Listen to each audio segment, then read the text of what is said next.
We're a little different in height, so let's get that going. You want me to fix that for you? I just did it. All right.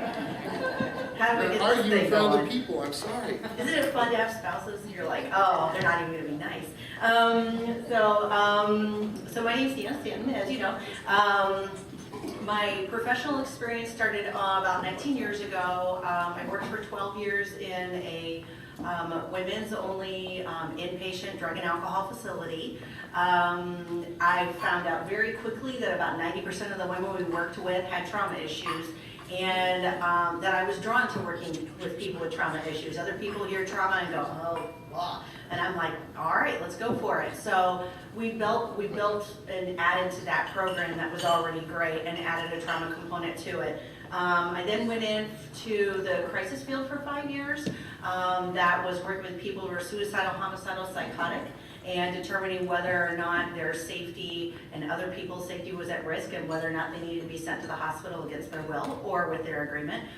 So that was an exciting job. I then joined the Zepf Center about 2 years ago. I started, if anybody's heard of the health home, it is a case management approach that has an emphasis on mental health. It was a good step for my life. We had just had our second child, and I was on call 24/7 for children and did not need to be on call 24/7 for crises anymore. So it was a wonderful opportunity to go and find a job that was a little calmer. Apparently the universe has decided that I've had enough calm and it's time to get rip roaring wild again. So I just recently became the treatment manager at Zepf Center. That is now Zepf Center merged with Compass in July. And so I am right now over all the inpatient program, the outpatient programs, the Suboxone programs, the detox. I mean, not literally just me, but we are no longer in a calm job, but it has also given me the opportunity to start working with trauma again. So I started a weekly trauma group with the women in the program, and it's just been fun to kind of get back in there and start helping people. Just in case you're wondering why he asked me to talk about trauma, it's not just because we're married. Okay, so the presentation was pulled together from these sources. The language is different than what I would use because it's more military focused. So you'll have the slide, and then I'll tell you in counselor speak what that means. Okay, so about 8% of the population, just regular people walking the streets right now, have PTSD or have had PTSD or will have PTSD at some point in their life. PTSD, a lot of times people, we started with shell shock. In World War II, people would come back with shell shock. A car would backfire and they would flatten to the ground, okay? That was the beginning of starting to recognize. The spouses would see that, that their loved one was having nightmares, struggling with depression from somebody who was usually a happy person, and they started to develop an understanding of post-traumatic stress disorder. Most people have stress disorder when they go through a traumatic event. Post-traumatic stress disorder means even 6 months later, even when you're not in danger anymore, you're still hypervigilant, you're still showing symptoms, you're still struggling in your life, even though the danger is gone. So regular people trauma, car accidents are probably the #1 cause of trauma when you're not in a war zone. Why? Because it's so scary. You fear the end of your life. Somebody else in the car, their life might have ended. And you're recovering from that and trying to deal with that. There's a lot of physiological triggers. You're driving the car again, and when you had the accident, you were turning left. So the next time you turn left, those muscle groups all twinge, and boom, you're having stress again. A stay in the intensive care unit is very traumatizing. Why? Because if you're in the intensive care unit, people think you might die or you wouldn't be there, and you know that. Open heart surgery, when your chest has been open and broken and put back together and you're not allowed to sit up and you're sitting there the whole time thinking I might die, very traumatizing. Third largest cause is something everybody in this room has been through in one fashion or another, and that would be childbirth. You were either born, or you've given birth, or you've been next to somebody who has given birth. But I know for sure everybody in this room was born. So we know that's a common one. Why? Because there is nothing more beautiful than a human being yanked from your body. It's a very traumatizing event. It can be beautiful, and there's a lot of people that are like, oh, it's beautiful, and I get birth in the water, and it's lovely. And then there's the emergency C-section people. It was not beautiful. It was scary, and I couldn't do anything. I just had to lay there and hope everybody else in the room knew what to do. Fortunately, I didn't suffer post-traumatic stress disorder from that, but it was a very humbling experience. And whenever you're worried that your baby that you started taking vitamins for like immediately, and all the things that you did, that you come up to the big day, and the big day might end up in casualty, it's a very scary event. So there is no one that is not gone through life circumstances. Everybody drove here today, so everybody risked being in a car accident today. That trauma couldn't affect your life at some point in time. It doesn't have to take over your life. It doesn't have to ruin your life. But in the average population, about 8% of people have trauma or will have gone through some sort of post-traumatic stress disorder. About 20% of the people in the military have gone through and experienced some post-traumatic stress disorder. But you're more likely, if you just run out into a street and of 1,000 people, bump into a civilian with post-traumatic stress disorder. Even though the math doesn't seem quite right, then we've got oh, okay, that's the math on that. Here's the picture version. See that little tiny blue sliver? And if you don't, that's because it's that tiny. That's the sliver of the population that are veterans with post-traumatic stress disorder. So just because you're working with a veteran doesn't mean they have post-traumatic stress disorder. And even if they do, it doesn't mean they won't still be a fantastic employee. People have visions. It's kind of like believing that all alcoholics are in the gutter and they can't, then they think if somebody has post-traumatic stress disorder, they can't leave their home because they're just stuck there. And that's not true. That's true for some. So of that tiny blue, can you even see the little blue sliver next to the green piece of pie? Little tiny blue sliver. Some of them are experiencing it so severe that they can't leave their homes. But most of them are not. And they have different functioning levels. And you just have to kind of learn what triggers them, what doesn't. And you may never see as an employer any of the symptoms that show up. It might just be nightmares, and ideally your employee's not sleeping at the job, so you don't see the nightmares. Okay, so you are in a powerful position by being open and dispelling myths as people bring them up to you. As someone's like, oh, well, you can't do that because every loud noise will set them up. Not everybody's triggers are the same. Not everybody's symptoms are the same. So you can't do a blanket statement on that. But you can also help kind of buffer that. It's kind of like gossip. If you don't keep passing it on, it kind of helps slow it down. Okay, so some of the myths. All right, only weak people get PTSD. There's some sort of, they were broken before they even went in, and then they went through this. That is not necessarily the case. It is true that there are people that join the military that already have a trauma history, okay? Most of the trauma that I end up working with are people that are abused in their home or abused as children. That's the trauma that I most readily see. And there is this coping skill called dissociation. And dissociation is basically when you are trapped in a situation and there is no way to escape, that your mind kind of escapes. And people will describe seeing themselves floating away and seeing themselves from a different perspective, or just kind of being gone. And if you're a 4-year-old child that's being abused, that's a beautiful coping skill. That's amazing, because you can't pack your bags at 4 and say, I'm out of here. This is ridiculous, right? You survive through it. That's what you do. And so dissociation also occurs if you're in a war zone. And it's not necessarily that people zone out and they're incapacitated. Sometimes they zone out enough so they can do the job they need to do. Okay? If you're watching your buddies get blown up left and right and you need to go save somebody, every instinct in your body is not to run into a situation where everybody else is being killed. unless you're a military man, and then you're gonna go and rescue people. And there's that part of you that has to separate from what's going on. You can't think about what mom's gonna think when this is happening. You can't think about what if your girlfriend was watching. You have to go, and you have to go and take care of it. And they'll have, often people have what's called a flat affect. That means they have very little expression when they're going through that. They're kind of zombified, but that doesn't mean they won't do good.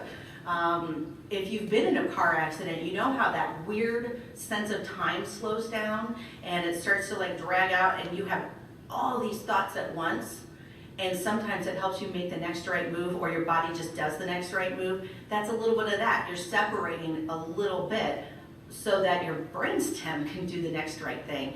And people talk about feeling very weird, like it was happening to somebody else at the time. And so that is something that while you're going through the event is really helpful. I had done a short presentation on PTSD in Wood County it was years ago. And I was only talking from the standpoint of what I call the domestic terror, which is the trauma in the home. And a Vietnam vet came up to me afterwards, and he said, like, the dissociation thing had never been described to him before. And he says, I have come to driving down Highway 75 before. I had no idea what day it was, where I was headed, what was going down. I looked down to make sure I had pants on. I had no idea how I got there. And he's like, and it scared me because are people in danger? And and I'm like, they're not actually in danger because you're not drunk driving. You're still functioning.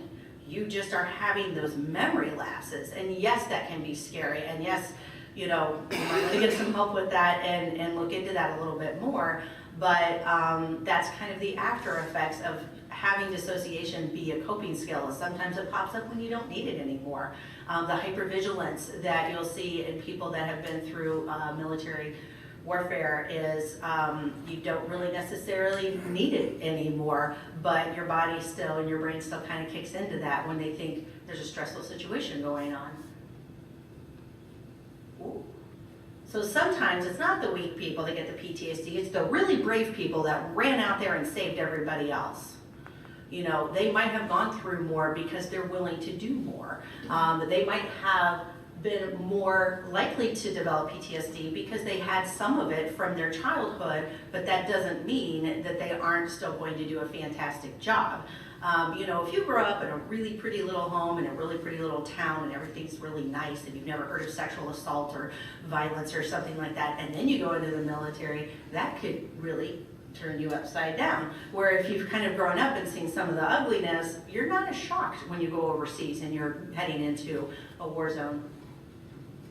It's a lot of words for me to read like this, isn't it? Okay. So yeah, there's a lot that goes into it. Some of it is really your brain chemistry, what you're born with. A lot of mental illness, it depends on what you're born with. There's a genetic predisposition. And then it's also the events that we go through. And as I talked about the events before, any of us could go through those events. All right, so the stress of a job. Wondering whether or not they can handle it. Well, you need to talk to the individual. Is it loud sounds? If it's loud sounds, then maybe a factory position isn't the best place for you. If it's something else that triggers them, that may not be an issue. It might be fine. But everybody in this room has gone through hard times in your life. And aren't there times when your life just really sucks so bad you just can't wait to get to work? Get to work and get distracted and you can focus on your job, right? I mean, a lot of people can relate to that. I'll just pour myself into my job for a while and then the family life stuff, I'll work on that later. So just because people are experiencing symptoms from mental illness or post-traumatic stress disorder, it doesn't mean they won't still be fantastic employees.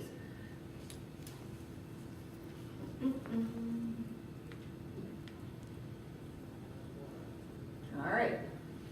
Balance is important. And I do think it's important, if you know what your symptoms are, to let your employer know. Dan, we don't corner Dan, we don't surprise Dan. We just don't. We have two little girls and we never play a game of sneak up on Dan. I told him I will never have a surprise party for you because A, you're from PsyOps, you would know. I couldn't hide it from you.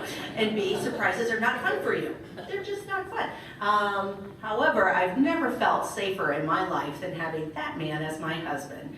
no one's going to mess with me. So there's pros and cons, right? Pros and cons. All right. If PTSD were real, everybody would have it. That's not true. That's not true about any situation. Once again, childbirth. Everybody's been through it one way or another. And you may not remember your delivery, but it is literally, that is the first traumatic event that happens in your life, is being born. It's very hard to squeeze out of a human being. It's very stressful. That's why they have all the little monitors on the little babies. And, it might be natural and beautiful, but it's also very stressful.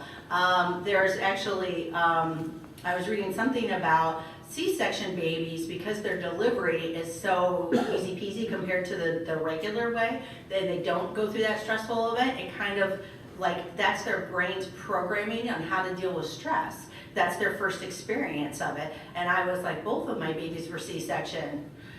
Do I have to create a stressful event for them so they can start getting their brain lined up? I'm like, life will provide it. It'll be okay. But that is truly a stressful event. But not everybody ends up having trauma from or post-traumatic from it. Not anybody reacts to everything the same way. That's true in the drug and alcohol field. When there's people have certain drugs of choice, and people are like, oh, I hate pot, but I love pain pills. And other people, I hate pain pills. Everybody has a different experience. Chemically to situations, emotionally to situations. There's just a lot of factors. We're all very unique people. And then that's the military version of what I just said. All right. Oh, this is just not true at all. This is assuming that if people have PTSD, they're second-rate workers.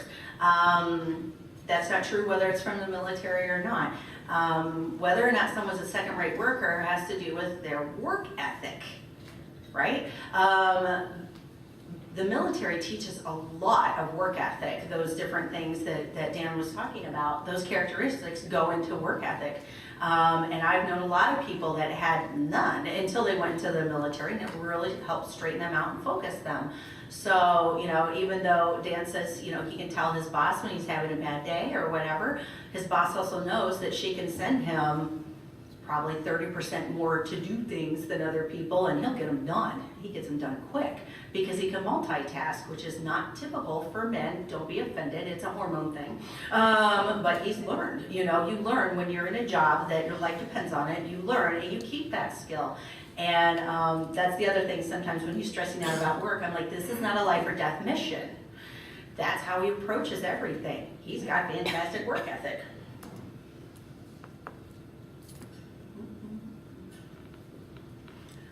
So violence and unpredictability. If Dan's violent, it's very predictable. You're hurting me or the kids, it's quite predictable. No, he's never been violent for me. But to assume that, and assume that with any mental illness, is a huge leap. It's good for movies, it's good for drama series, it's good for that kind of thing. But the reality is, like, for example, people with schizophrenia, and typically, like we talk about the alcoholic being the gutter alcoholic, when people think schizophrenia, they think of people that are wandering the streets and they're mumbling to themselves and their hair's all crazy and things like that, where there are high functioning people with schizophrenia, but they feel not safe around them because they're unpredictable. They can be unpredictable because people with schizophrenia might be experiencing voices or seeing things that you can't see. So like when I was doing my crisis work, I was talking to a woman, she was very paranoid, she was having a lot of symptoms, it took a long time for her to trust me. We finally got to that point, got some things figured out. I had to step out of the office to call the doctor to get the hospital bed for her, and by the time I came back, she looked at me like I had devil horns coming out of my head, which to her I might have. And it was all gone. All that rapport building was gone, and we had to start over again.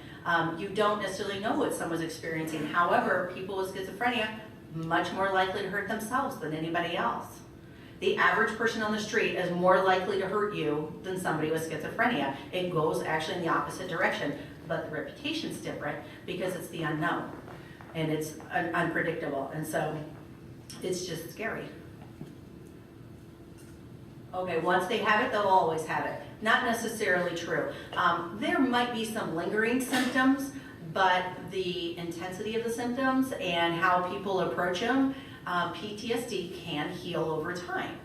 And it helps if people aren't feeling judged or aren't feeling that like they're alone, or getting the proper help. There's all those things help with the healing process. And yes, there are some people that the severity of what they went through and the damage to their brain, in addition to the emotional trauma, they may not be coming back. They may not, but most people can come back quite a bit. And just like if someone lost their arm, if somebody loses their arm, that's a visual. We can see that. We're not expecting him to climb a ladder as fast as he used to. That would just be ridiculous. He can still climb the ladder, it's just taking a little longer, okay? And if somebody has PTSD, you can't see it. And so we call that reasonable accommodation. And any employer in the room should know what reasonable accommodation is. And so there can be that for PTSD also. Like I said, if their main thing is nightmares, you may not even see it as an employer. You might get the occasional, I overslept because I was up a lot with nightmares, or whatever. There might be something that's like 15 minutes. Well, half your employees are 15 minutes late every day anyway, just because they had to get that coffee. So, it just depends. What's a reasonable accommodation? What can they tell you about? What do they need?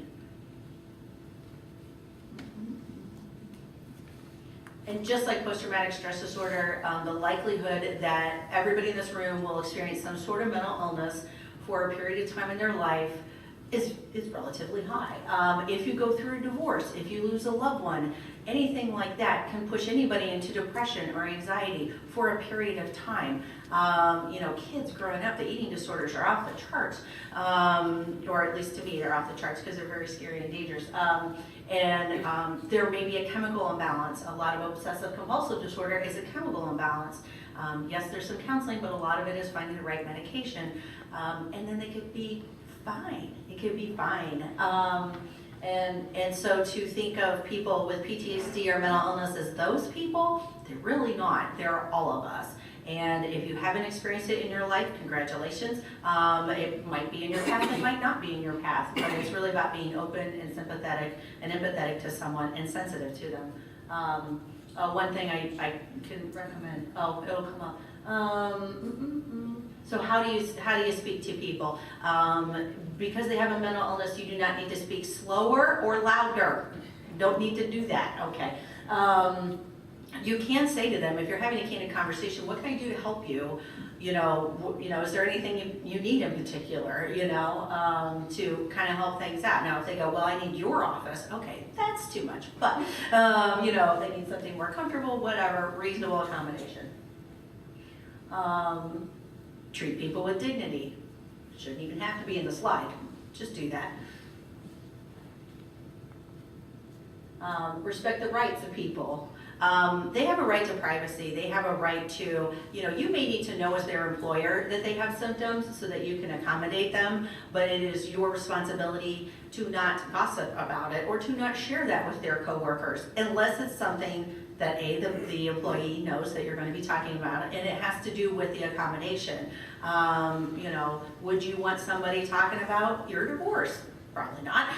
Would you want someone talking about what was going on at your mom's funeral when everybody got into a brawl over the necklace? Whatever, you wouldn't want your dirty laundry aired, and you're going to want it to respect their emotional boundaries. And one of the things that I see over and over again when people meet Dan and they're like, so when were you in the service? Well, he was in for 20 years. What actions were you in? All of them? It was 20 years. It was a long time, So people will say things to him like, oh, you should see Black Hawk Down. Why? Oh, so you know what it was like. He knows what it was like. He doesn't need to watch a movie about it. We do go to certain movies that are documentaries that are, what was the one that we just saw with the brothers? Collecting Sergeant Dan. Collecting Sergeant Dan, how can I forget that name? And that was touching, and I had tissue within 15 minutes going. And that really got to the heart of the thing, but most of the Hollywood stuff is like, might be interesting for other people. Saving Private Ryan. There was like, you gotta see Saving Private Ryan. I couldn't make it through 10 minutes. I was like, why am I watching this? Why am I going through this? I am very sensitive to people's trauma. It's part of, what drives me. And so I don't just watch it and go, wow, Tom Hanks is a really good actor. Yeah? 5 minutes? Yeah. I'm about done. Okay, well then. Okay. I just thought you were waving, just giving me support, going, all right. So Sometimes those things are, there are questions that he's asked that I'm just like, oh my gosh, people are curious, but you also need to work on being sensitive, and realize that the job that people are required to do when they're in the military is not, there's a lot of things that happen there that don't happen on the soil here, and it's kind of like Vegas. We don't necessarily talk about it. So if you have curiosity, you can ask, but if they start doing that, back off, because that's not something they're going to talk to you about, nor do they need to. It's being sensitive to what they've been through. All right, I have 4 minutes for question and answer, apparently. Does anybody have